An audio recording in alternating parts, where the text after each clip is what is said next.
क्या आपको भी लगता है कि क्रोध एक पाप है? क्या सच में क्रोध सिर्फ रिश्तों को तोड़ता है या फिर यह हमारे जीवन का वह प्रवाह है जो बताता है कि हम अब भी जीवित हैं, संवेदनशील हैं? आइए आज हम क्रोध की इसी गहराई को समझते हैं। एक पति ने अपनी गुस्सैल क्रोधी पत्नी को कीलों से भरा एक थैला दिया और बोला कि जब भी तुम्हें गुस्सा आए इसमें से एक कील निकाल करके दीवार पर ठोक देना।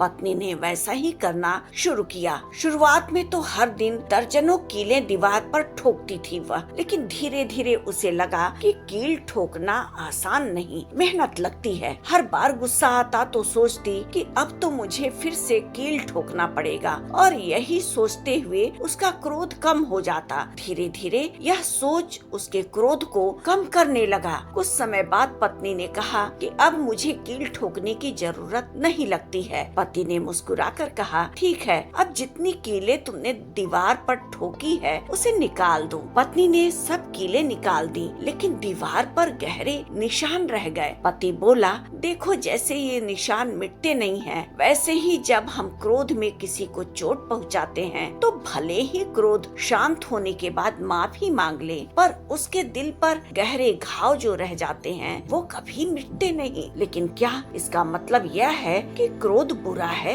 ऋषि मुनि भी तो क्रोधित होते थे। उनके क्रोध से श्राप निकलता था, कभी कमंडल का जल छिड़ककर, कभी किसी का भाग्य बदलकर। स्वयं भगवान शिव भी क्रोधित होकर के तांडव करते थे। वह तांडव जो सृष्टि को हिला दे, ब्रह्मांड को नया रूप दे दे। तो हमें ये समझना है कि यह क्रोध विध्वंस नहीं बल्कि पुनर्निर्माण का ऊर्जा बन जाता था। शास्त्र कहते हैं कि मनुष्य के भीतर की हर भावना का संबंध पंच तत्वों से है। क्रोध का गहरा संबंध जल तत्व से है। जैसे पानी में उबाल आता है तो भाप बनकर वह बाहर निकलता है, वैसे ही मनुष्य की सहनशीलता जब सीमा पार करती है तो वह क्रोध के रूप में बाहर फूटता है। जल जीवन देता है, पर वही जल अगर बाढ़ बन जाए तो विनाश भी करता है। इसीलिए ऋषियों ने कहा है, क्रोध को दबाओ मत, पर उसका दिशा निर्देशन सीखो। क्रोध का आना यह दर्शाता है कि आप अभी जीवित हैं, संवेदनशील हैं। अगर कोई अन्याय हो